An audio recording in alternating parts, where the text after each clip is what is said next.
Oi, tudo bem? Eu sou o Flávio, professor de matemática. Aqui comigo está o intérprete Bruno. Vamos falar hoje sobre função do primeiro grau. Nós vimos isso lá no PET 1. Falamos um pouquinho, passamos um pouquinho por cima. Mas o que é função? Por que é tão diferente de equação? O que difere ele da equação, por exemplo, equação do primeiro grau, né? Então vamos lá, primeira coisa, é uma função polinomial do primeiro grau. É assim que a gente deveria falar mesmo, é a função polinomial do primeiro grau, porque tem um monômio nele, ok? Vamos lá, uns pré-requisitos para a gente estudar funções. Produto cartesiano, ou par ordenado x e y, para a gente trabalhar com gráfico. A relação binária x e y, diagrama de flechas, o domínio contra domínio, como é que eu vou achar minhas respostas para achar as imagens e o próprio gráfico cartesiano, tá bom? É só por alto, não precisa ficar assustado com isso tudo não. Tem que aprender isso, você vai ver que é simples, não precisa ficar assustado, beleza? Vamos lá. Função. Uma função é a relação entre duas variáveis x e y, de maneira que cada valor de x, chamado de domínio, há um único valor de y correspondente, que é chamado de imagem do elemento x. Vamos pegar um exemplo aqui. Eu tenho dois conjuntos, conjunto A e o conjunto B. E tem uma relação para eles, a relação x e y, que pertence a A vezes B, y é igual a 2x mais 2. Você lê isso aqui e já fica assustado, né? Aí você fica assim, o que eu vou fazer? É para fazer o quê? Não é? Mas não precisa ficar assustado. Você vai ver como é simples. Tá vendo o conjunto A aqui, ó? Esse conjunto A, eu vou chamar de domínio, ou vou chamar os elementos de x. O meu conjunto B, que é o meu conjunto do contradomínio, eu vou chamar de y. Em outras palavras, quando eu resolver a minha função y é igual a 2x mais 2, eu vou trabalhar com esses valores aqui para x, e quando eu começar a multiplicar e somar, neste caso, eu vou tentar identificar a resposta no conjunto B. Então vai ficar assim, ó. Quem vai ser o x aqui? Os elementos do conjunto A, que eu chamo de domínio. A gente vai ver no próximo slide, que é 1, 2, 3, 4. E o y vai ser meu conjunto B, que é o meu contradomínio. Como é que eu sei que isso aqui é fácil? Eu vou pegar a função 2x mais 2, tá aqui, ó, 2x mais 2. No lugar de x, eu vou colocar cada valor aqui. Primeiro o 1, depois o 2, depois o 3, depois o 4 e assim vai. Agora vem a pergunta, talvez você poderia fazer agora. Flávio, pode ser número negativo? Pode ser número maior que 4? Neste exemplo aqui, não. Por quê? Eu estou falando que o meu conjunto A é só 1, 2, 3 e 4. Ele não tem mais elementos. Então, é só esses elementos que eu posso trabalhar. Beleza? Então vamos lá. Pensa comigo, no lugar de x não coloquei 1? 2 vezes 1, 2. 2 mais 2, 4. Então a minha resposta é 4. Agora no lugar de x, olha, a base é essa aqui, ó. A minha relação é essa aqui, 2x mais 2. Eu não posso mudar a regra no meio do jogo. Então, quando eu for trabalhar com o valor 2 aqui, o algarismo 2, eu vou usar a mesma função. Então, 2 vezes 2 mais 2. 2 vezes 2, 4, com mais 2, 6. Não é isso? Tá aí a resposta. E assim vai, olha. 2 vezes 3, 6. Mais 2, 8. 2 vezes 4, 8. Com mais 2, 10. Repara, eu tenho esse valor de 4 no conjunto B? Tenho. Eu tenho o valor de 6 no conjunto B? Tenho também. Eu tenho o valor 8 no conjunto B? Tenho. E o 10? Também. Então, essas respostas que nós achamos aqui, eles estão contidos no conjunto B, ou no contradomínio. Vamos ver agora como é que ficou? Conjunto A, olha só eu escrevi de uma forma diferente. Aqui é o nosso diagrama de flechas. tá bom? Quando eu trabalhei com x valendo 1, eu achei quantos? Opa, perdão. Conjunto A aqui é o meu domínio, beleza? De novo, todos os elementos de A representam o meu domínio. E os meus elementos de B é o meu contradomínio. E para achar a imagem, o que eu fiz? 2x mais 2. No lugar de x eu coloquei 1. 2 vezes 1, 2. 2 mais 2, 4. E só tem uma resposta no conjunto B. Mesma coisa eu fiz com 2. Lá 2 vezes 2 é 4. Com mais 2, 6. 2 vezes 3, 6. 6 mais 2, 8. 2 vezes 4, 8. Com mais 2, 10. Então, o que eu achei aqui na verdade? Eu achei as respostas que eu chamo de imagem do domínio. Beleza? É simples. Porque o que você fez na verdade? Você só substituiu a variável x e colocou os números que eu tinha lá em A. 1, 2, 3 e 4. Acabou. Isso é função. Tá bom? Uma das partes de função. A ideia aqui é da função só do segundo grau, mas era bom a gente falar um pouquinho sobre isso aqui. Vamos lá. Aí vamos para casa aí, uma para casa, a gente está no ensino médio, não faz mais para casa, né? Então, uma atividade aí para você estudar em casa. Você já está estudando em casa, né?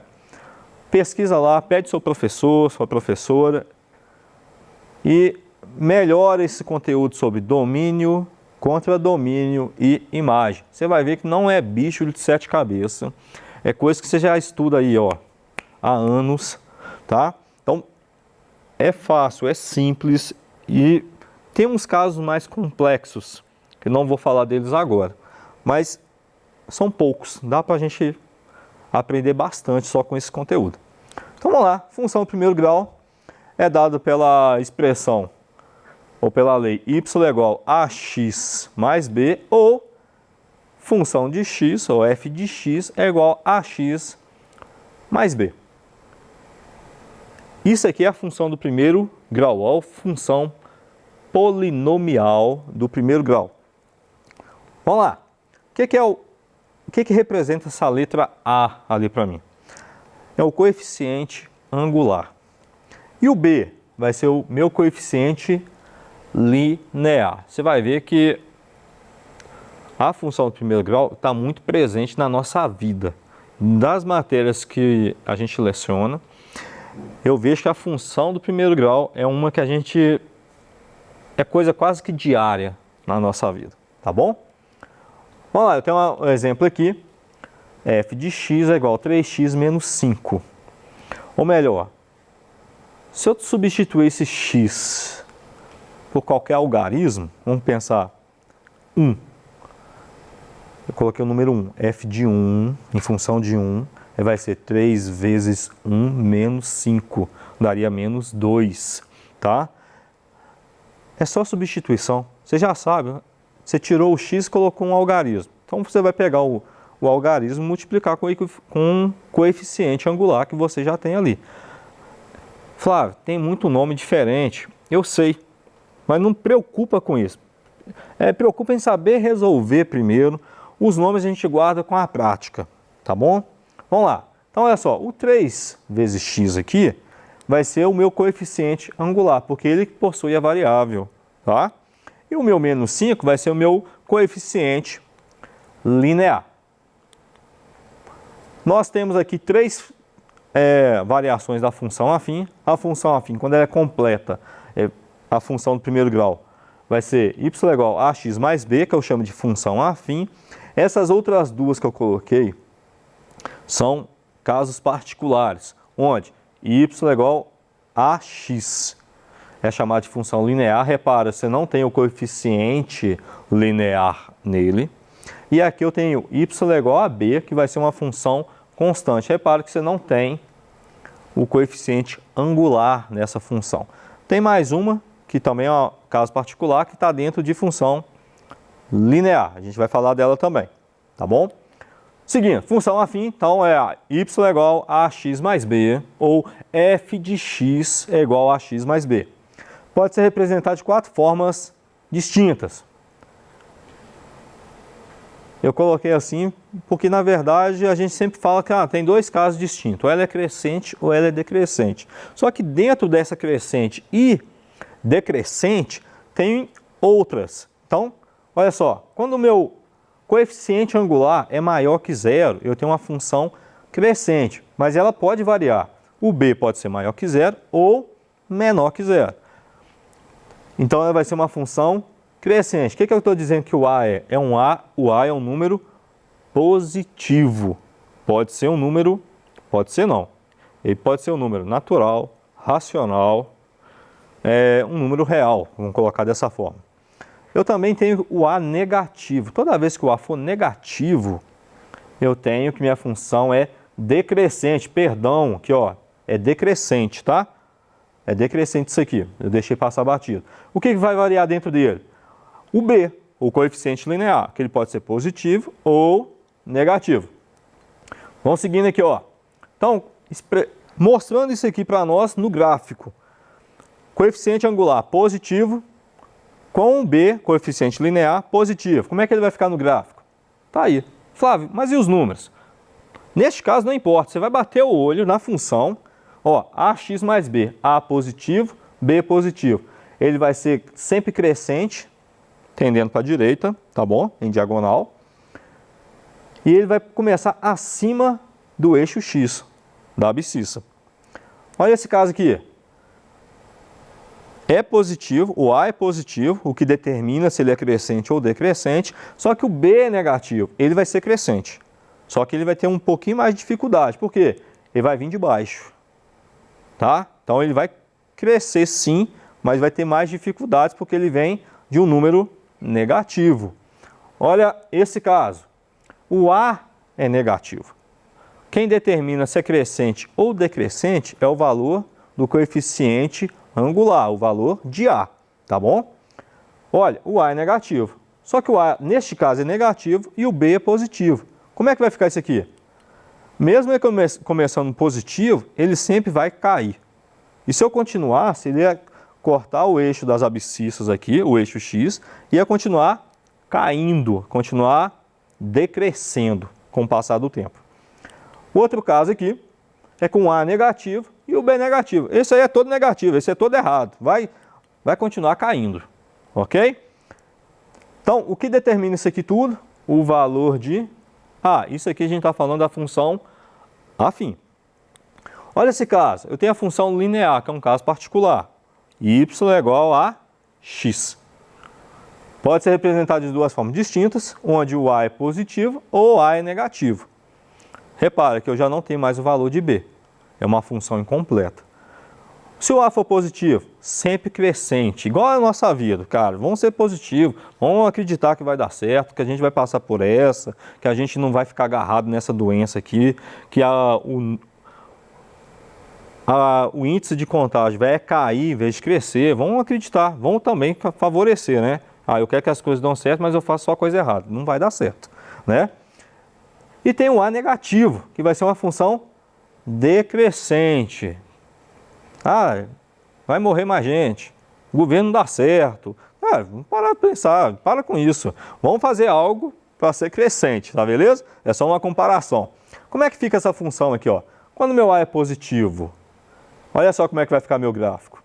Ele vai ser crescente. Repara, lá na função afim, ele não passava aqui na origem ou na interseção dos eixos X e Y.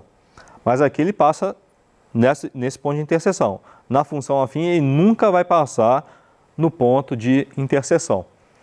Sempre crescente, beleza? Sempre. Quando ele for negativo, ele também vai passar pela interseção, mas ele vai cair. Sempre caindo, sempre decrescente. Tem um caso particular que é a função identidade, que também é um tipo de função linear. A diferença dele aqui, olha, aqui no caso o A é negativo. O valor de A na função identidade vai ser igual a 1. Beleza? O que ele quer dizer? Quando meu x for menos 2, o y é 2. Quando ele for 1, ele vai valer 1. Quando for menos 1, né, no caso, menos 2 vai ser menos 2, menos 1 vai ser menos 1, 0 vai ser 0, 1 vai ser 1. Ou melhor, independente do valor que você escolher no x, ele vai ser o mesmo valor em y. Como é que fica esse gráfico? Muito idêntico da função linear. Olha só, menos 2, menos 2. Achei um ponto. Menos 1, menos 1. Outro ponto. 0 com 0, um ponto. 1 com 1, outro ponto. 2 com 2, mais um ponto. Olha só como é que ficou. Um detalhe para esse gráfico é que o ângulo que ele forma é um ângulo de 45 graus. 45 graus, fechando um ângulo de 90. Beleza? Simples, né? Fácil. E tem a função constante, que eu vou olhar agora o coeficiente linear, ou melhor, o valor de b, que é um número independente. Ele pode ser positivo ou ele pode ser negativo. Se ele for positivo, ele vai ser sempre constante nos números positivos em y. Se ele for negativo, vai ser sempre constante no número negativo em y. O x vai poder variar, tá bom? Eu gosto de comparar isso aqui com o salário. Eu ganho um salário fixo. Se eu não tiver um aumento daqui a 20 anos, por exemplo, eu vou continuar ganhando aquele salário. Daqui a 1 ano, daqui a 2 anos, daqui a 3 anos, quanto você ganha? Eu ganho R$1.000. E o ano que vem? R$1.000. Daqui a 2 anos, R$1.000. Vamos torcer para não ter inflação, né? Mas é uma constante. Melhor do que nada, né? Mas, vamos lá, olha só. B maior que 0. Ele segue constante. Vai alterando o valor de x aqui, mas aqui continua constante. É igual o meu salário. Mas eu não estou achando ruim do salário. Ó, B menor que 0. Olha só. Vai ser sempre constante. Isso aqui é ruim, tá? É número negativo, gente. Pensa. Então, vai passando o tempo, sempre no negativo, me ajuda, não dá, né? Vamos um exemplo. Vamos ver se eu consigo fazer a tempo aqui, ó. Y é igual a 2x mais 3. O A vale 2 e o B vale 3. Como é que fica esse gráfico? Vou trabalhando aqui com 0 e 3. 0 com 3. Já montei, já coloquei minha reta nele. Por quê? Eu já sei que ele vai passar ali. O A é positivo? Pronto, já cresceu. E assim vai. Vou passar rápido aqui. Ó, menos 1 com 1. 1 com 5. E assim vai, tá? Fechei. Se eu tivesse 2 pontos, eu já montava a minha reta. Beleza? Olha esse caso aqui. Y é igual a 2x. Isso aqui, para mim, a função linear para mim é a função de comprar pão. Um pão, 50 centavos, 2 pães, R$1. Ou melhor, é aquilo que a gente compra quase todo dia. Beleza? Vamos lá. Como é que vai ficar isso aqui? Menos 2 com menos 4. 2 vezes menos 2, menos 4. Não é isso? Vai multiplicando, vai achando valor lá. 2 vezes 0, 0. 2 vezes 1, 2. Não é isso? Tá vendo? Não tem segredo, não.